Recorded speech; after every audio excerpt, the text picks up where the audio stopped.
When you say you met your dad at 13, like you didn't know who he was before? Yeah, like I didn't know he existed. Yeah, I just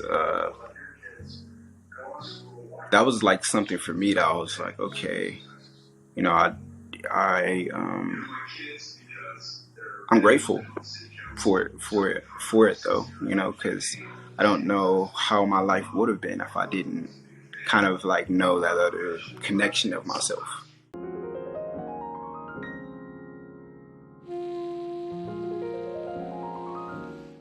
Hello, welcome everyone to the Kamerie Gibson Show, where we talk about transforming our pain into power. And today I have a special guest with me here today. His name is Jay. Jay, would you mind introducing yourself to the audience? Hi everyone, my name is Jay Williams, and I am a graphic designer, full time entrepreneur, um, and yeah, just creative, all around creative. Anything that involves creating, I love it. That's me. Mm. And just to give the audience context of how we know each other, I met Jay at the Gathering Spot. We're both members at the Gathering Spot in LA. I can't remember exactly what day I met you, when I met you. Do you remember? Or how I met you? I think I don't know. Z actually introduced us. Um, Okay. yeah, Z first introduced us, and then we kind of just said like hi, first introductions, and then I think from there we have followed each other on Instagram, and then um, we just kind of like developed like, we've had conversations in person at the gathering spot, and kind of you came to this tech circle event, so Yes. So how did you get connected with the Gathering Spot? it came like that was like the blessing in disguise for sure. Like it came at the right time. Because I've been pretty much just focused on building my business. I left my job in August of last year, um, and yeah, I've been just pretty much building on that, and putting my full faith into trusting the process and how it's going to work out, and yeah, that opportunity, the gathering spot, came to me like early, maybe around September or actually November of last year, and yeah, before that time, I was just going to the library because I was still, just working on building my business. At the time, my laptop had died on me, so I was just literally going to the um, library to use the computers, and I was, checking out books, reading things, and the gathering spot came across my Instagram, and it just came up on my feed, and I was like, oh, like, do you apply to be a member? And I'm like, oh, like this is right up my alley. Black people, we all like minded, and everybody's trying to have a goal that they're trying to accomplish. And I was just like, man, like I feel like this is it, like, and I can't lie, I didn't. It was like a $300 fee up front that you had to pay, and I literally manifested that $300 because I did not have it at the time when it was time, and it came. I ended up getting that amount and then some right at the time that I needed, so I paid for it, and um, yeah, it's just, that's pretty much the story of it's been very beneficial since the very time that I got accepted and everything. What what pushed you to want to invest in a community such as the Gathering Spot? Um, I think really is just like I've always had a love for the community in general. Um, outside of people just being, you know, professionals in this space, like I just wanted to be around people that were like myself, just black people, and even if that was because, even if it's not like, we're all in business suits, professional. I think all at these different levels, people community, these different communities have something valuable that they like, represent. And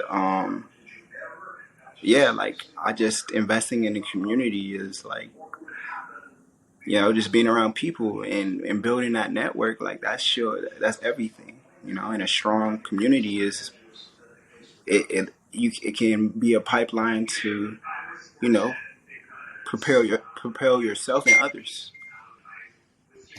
I was gonna say, I can obviously see that, like we talked about at the gathering spot. You literally, you're funded, you're supported by Black businesses, and like it's like cyclical. It's like you're with just by that desire, that want to be in your community, like you're getting that back as well because you're being open. Like you spent money. You said it just came how it came, and you chose to spend that $300 on community, access to community. So I'm like, oh yeah, that's exactly who you are and what you're doing. Can you talk about those Black businesses? Yeah. I so Paradigm really just those like Black businesses is we build ourselves around the ecosystem of Black businesses intentionally because ownership is one of the roads to wealth. And we feel that if we can be able to provide people those services and the knowledge to be able to equip themselves with this, we can be able to create a infrastructure that we can leverage. We can all leverage each other's gifts and talents off of, right, and on a much larger level. And so yeah, working with Black owned businesses, it just felt like it's just home. Like you don't have to. And even though yes, um, you get to see that there are Black people in very different levels of business. So even from small to brick and mortar, people that own these companies such as Tony that have become actual benefactors to the community as well.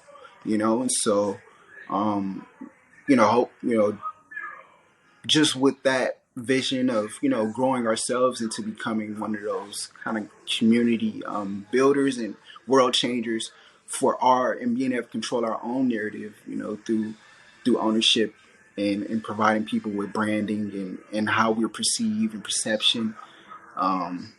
Yeah, I think it all wraps in. I apologize for that. Can we go into your business? Hmm. I know Paradigm, and talk about what that means to you. Yeah. So Paradigm started as vibrant visuals. Um, I did like that was vibrant visuals, but still the same premise. Still working with Black-owned businesses. It was just a different kind of tone. It was more vibrant, colorful, more playful. But I think it's crazy because like between that time of 2019 when I kind of had started Vibrant Visuals and transitioning to Paradigm and how the feel and of how Paradigm is, which Paradigm is literally your mental model or the way that you live your life. It's your perspective. It's your beliefs. We live our whole lives through these paradigms or mental models. And so, and that knowledge came to me by reading the Seven Habits of Highly Effective People by Stephen Covey. And that was actually the first chapter that talked about paradigms. And from that point, I just did a lot of research, and I was like, man, like how can I infuse both of this with my bigger vision of like being able to help the Black community, and so how can we paradigms being mental models, we want to be able to shift the perspective when it comes to Black entrepreneurship, and because most people see it as hard, or that they can't do it, or but as we're growing and building our network, we want to. This is living proof that this is possible. So creating that awareness. That's how Paradigm was born. We worked with a lot of small businesses, small startups, alongside with brick and mortars, black-owned businesses in LA. And we're just starting in LA and penetrating as much as we can, and hopefully going to expand out soon.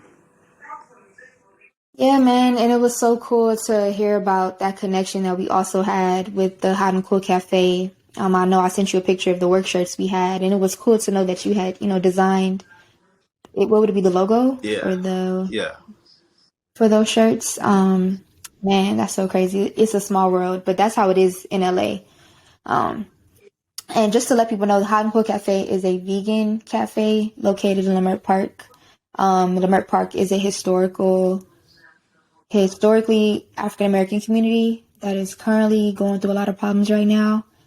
But yeah, anyways, can you talk about where you grew up at? What was it like for you yes. in LA? So I was a bit of a nomad. I grew up, well, like I grew up in LA, but I was born in Birmingham. I stayed out in Birmingham for a little bit. I think till I was like 3.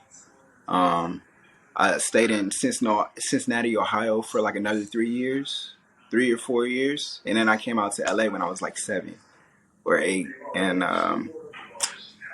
yeah, we stayed off Crenshaw in 40. I can't remember but we stayed at our granny's house pretty much. Like my parents, we just packed up everything from Ohio, and we stayed at my granny's house off Crenshaw. And then from Crenshaw we kind of were like we were just moving around a lot. Well, we only moved twice, but we stayed in like Ladera for like literally 2 or 3 months, and then we moved to South Central, which would be the Amistad, off 62nd and Western. And yeah, like I just think that it was just like moving around like that. It gave me like a lot of perspective. I think like just being in different socio-economic, I guess, spaces, right? It just gives you the ability to empathize with people on like different levels, and even like because we left South Central when I was in 11th grade, so and then I went to Santa Clarita and I finished up high school my senior year out there, um,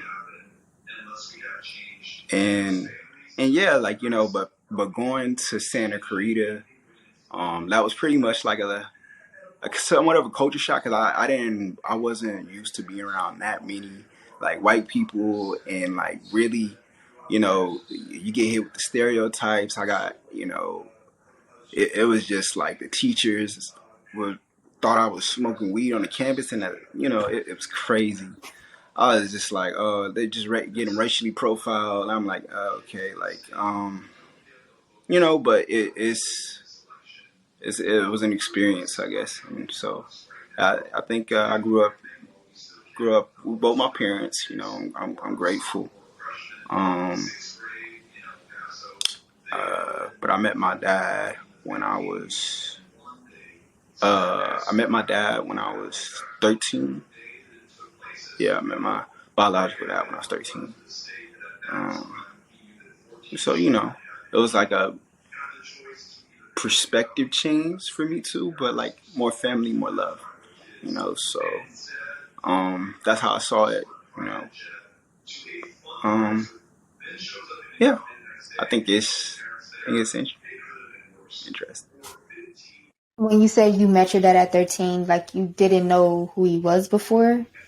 Yeah, like I didn't know. Yeah, he existed. Yep. You know, um, I had a different like last name than my because like my last name is Williams. You know, so I had a different last name than my brothers and than my brother and my sister. You know, so it's kind of like, or you know, than my sister at the time because my brother wasn't born. But you know, yeah, just that was like something for me that I was like, okay, you know, I I'm grateful for it though, you know, because I don't know how my life would have been if I didn't kind of like know that other connection of myself, you know, and this Hmm. is a whole nother extension of family and lineage, right? That yeah, you know, it's so I'm grateful though, you know, we're connected now, you know, so. I wonder what it was like for you to reconnect with someone, well, for you that you didn't even know existed, like you said. And to be 13, you know, at 13 years old, you already are who you are. You kind of have an idea of what's going on. Like you can't really do too much as far as like playing games with a 13-year-old. For me personally, I've had my mother, you know, in and out of my life growing up, but I say I didn't really get to know who she was until I was 19 because, like I said, she was kind of just inconsistent. She would see us whenever she was able to, but it was never nothing really stable.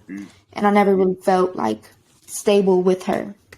So 19 years old is when we started to develop our relationship, and I got to learn her and she got to learn me.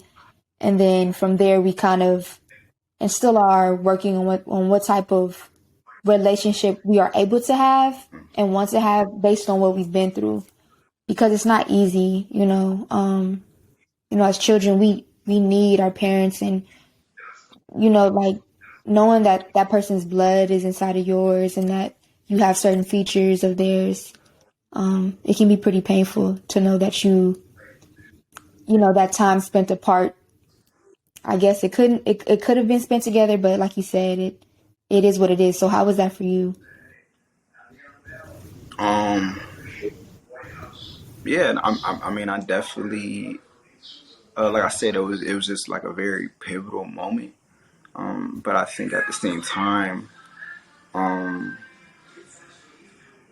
understanding, yeah, I think as I got older, you know, because I did, you know, there are parts of me that still kind of like, you know, feel some type of way about the situation, but I know just I don't want it to be something that, you know, ultimately long term my kids have to that translate into something that, you know, my kids have to suffer through because I never had the proper relationship with my father, you know. And I think you know, it's gonna come a time where we are gonna, you know, everything's gonna be um, just transparent, you know. But I think it's just waiting for, you know, that time and like just knowing, like I know who my dad is, right? Like, you know, I feel like I know myself too, and so like yeah, like we're just taking it kind of like I want to let the process of healing and having that connection with each other come at the right time, like, you know. Hmm. Yeah. But yeah, I mean, I'm hopeful and I'm optimistic of the relationship that we can develop in the future, though. How have you defined manhood for yourself? Having those two different men. I know you said I know you have a stepfather or man that is your father to you, and then you have a biological father. So, how do you define manhood having those two different figures? And I think that's an interesting question because like both of my dads showed me two different like images, I guess. You know, I was able to kind of like see like, but that it wasn't like they were saying, well, like, you know, this is what a man looks like. You know, it was just more so what they were doing. like, because of whatever they were doing, I'm gonna pick it up, right? So, um, I grew up with my stepdad most of my life, so I can only really say that like he molded me most of like my life pretty much. Like he was still, um, but I do think there are things within my biological father that I can see within myself that Mm. has kind of like not in a way like I guess it like because my stepdad feels like he's more. I mean, I just grew up with him, like right, and so he was like a hustler, like, entrepreneur, kind of like hustler, like always working. Um, very, like he taught us like kind of to be like that too, like organized. Like we would clean up our rooms, like my mom. And I think I know we're talking about masculine or just feminine, but I think just what both my parents were able to teach me through both feminine and masculine energy, like that, keeping yourself upkept. Like I feel like that relates to spiritual. Like that's like my mom, like keeping yourself well groomed, or like your dad, like make sure do something, like or like make some money. But it was really like hustle, like Mm-hmm. or do or you know have some conviction or have some type of like Mm-hmm. build something, like and that's what I saw, because I watched my parents literally go from that place of we were living like poverty, Section 8, like that, those how so I watched them um build together on this, and like yeah, like so just how my dad handled things, I do take a lot of that, you know um yeah, because I see I see what that led to, so Ooh, that word together. I remember we were having a conversation, and we were talking about relationships, and we were talking about how you viewed it versus how I viewed it. And I was telling you, like,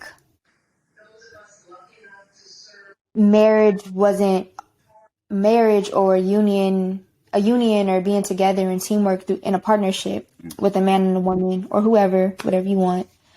I didn't see that growing up. I saw one person, so ultimately I do feel like it affected how I perceive relationships.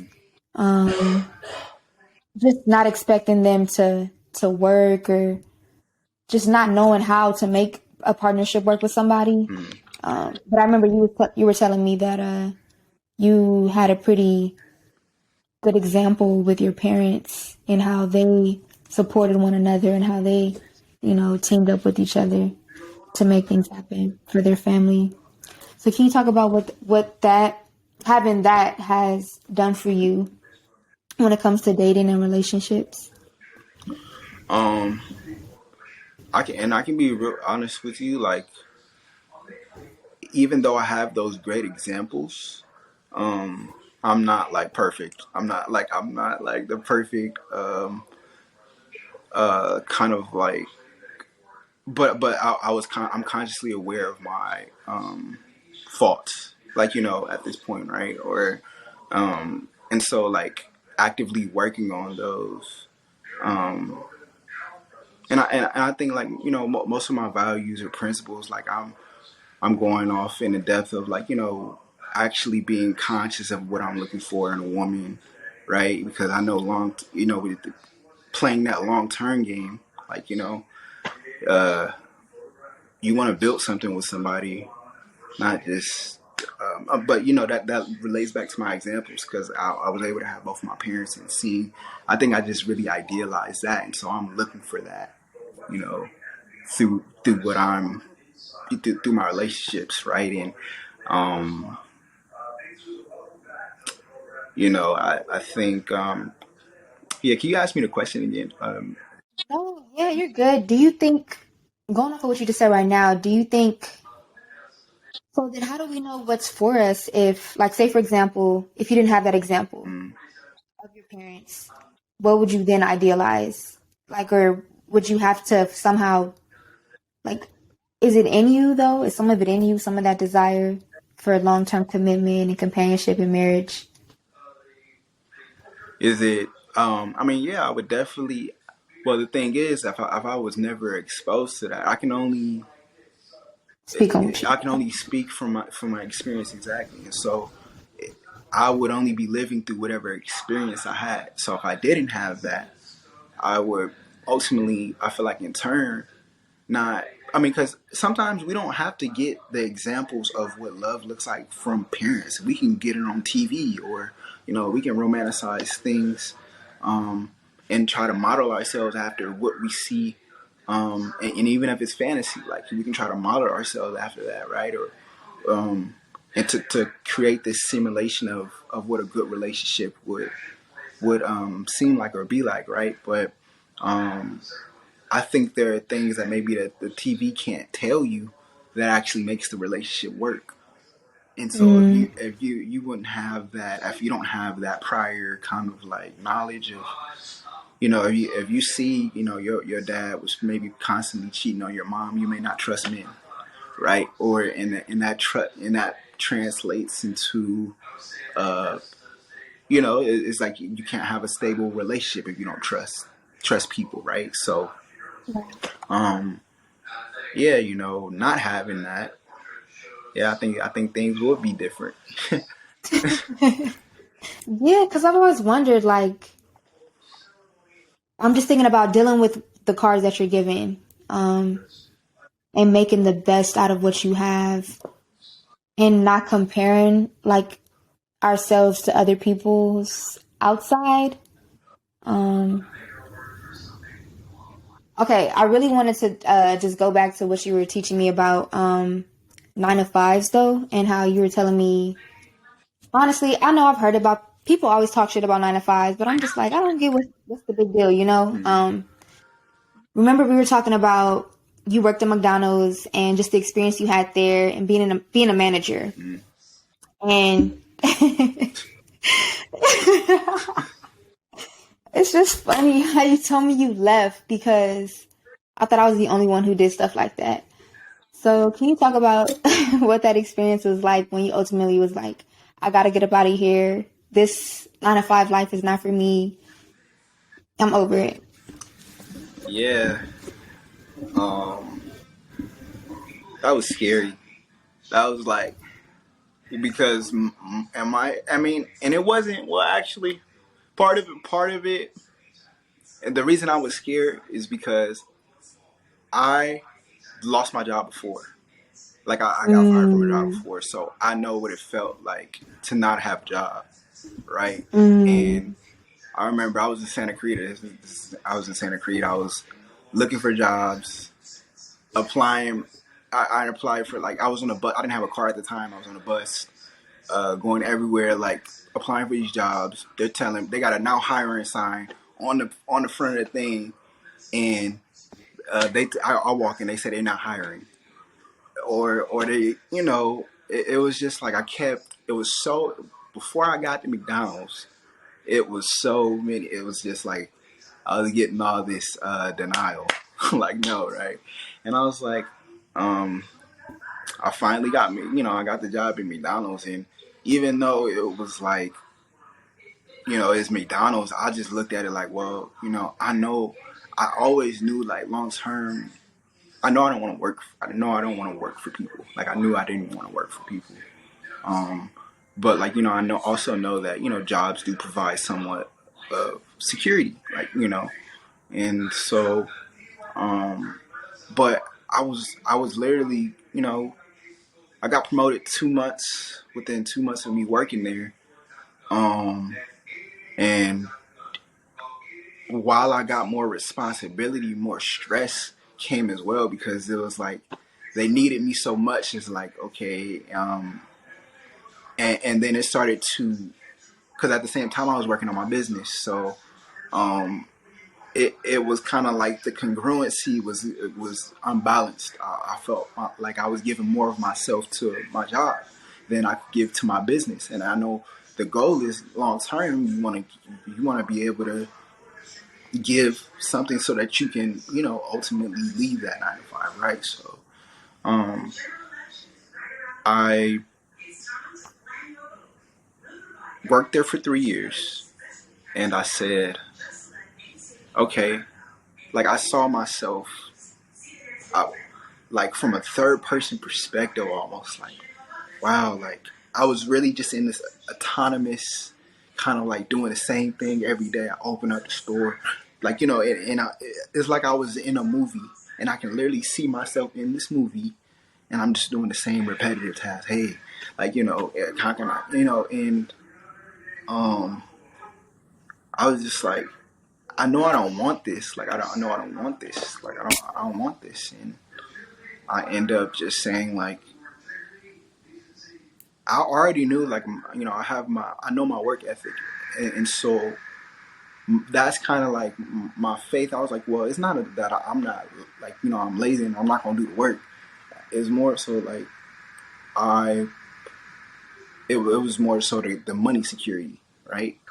And um, and how my parents would feel too. Um, and so, and I didn't tell anybody when I had quit either, because I didn't want anyone stopping me. I don't want nobody to tell me anything, because I knew that in my heart this is what I needed to do. And um, yeah, I made that decision. I took that leap of faith, and it the day that I had left, I literally handed them. I didn't show up to work that day because I had to go to work. I didn't show up to work that day, and um, I handed them my keys. I had my GM come out, and I was just dressed in regular clothes. But I handed him. I came with my Paradigm shirt. Actually, I came with my Paradigm shirt on, and so um, yeah, Get that part. yeah. I came with my Paradigm shirt on, but I told him, like, essentially, um, I that I have better opportunities. Um, better opportunities have presented themselves to me. And I'm just talking about my business, because they already knew I was working on my business, because I already told them, like, they would see me, I'll be on my lunch breaks reading, or doing something, so they already knew I was actively working on my business. But yeah, I was just like, now, it's time to go. So What would you tell the younger Jay? um, what would I tell the younger Jay?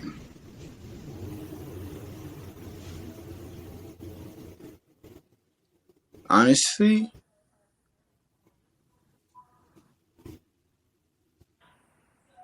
just trust, trust your process, trust your process, and just do what your heart do.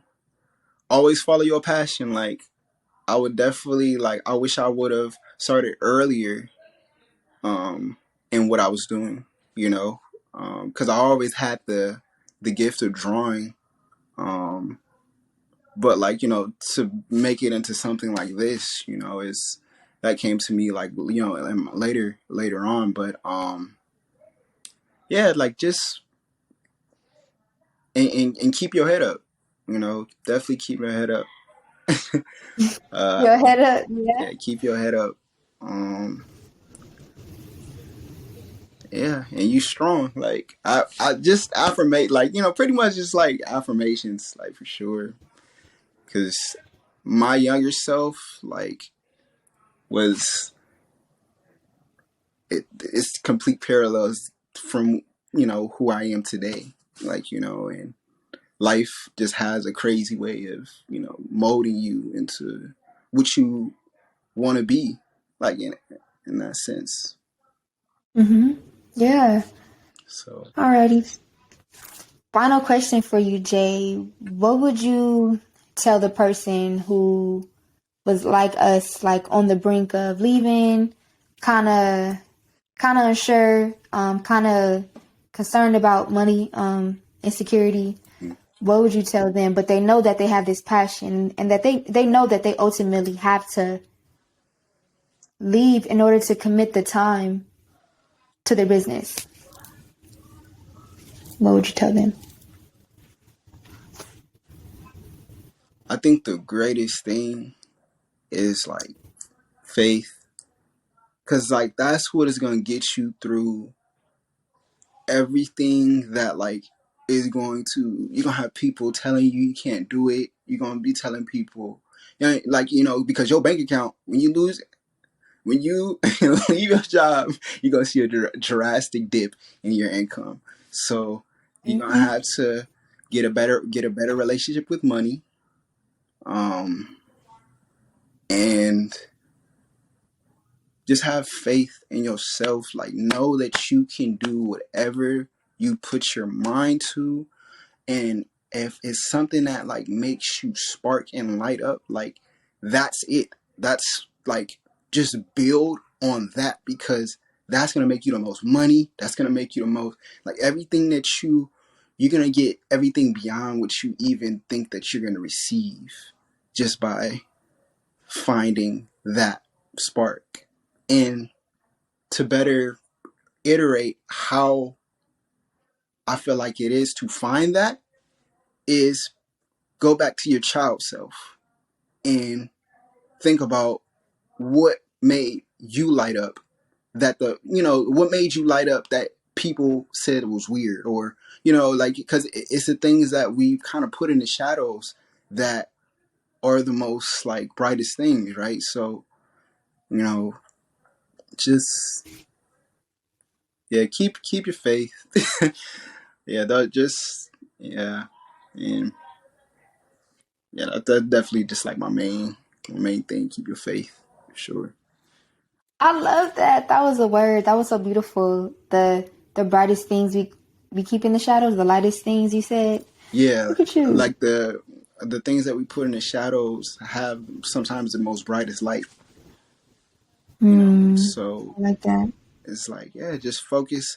Think about that inner child. Like, when you're thinking about, even if it's an emotion that you can grab, think about the emotions that you have attached to whatever that thing was that you were doing.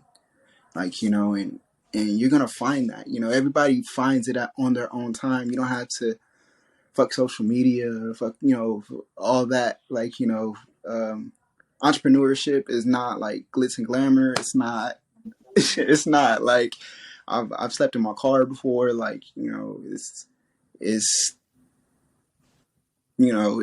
a process. It's really a journey, but faith,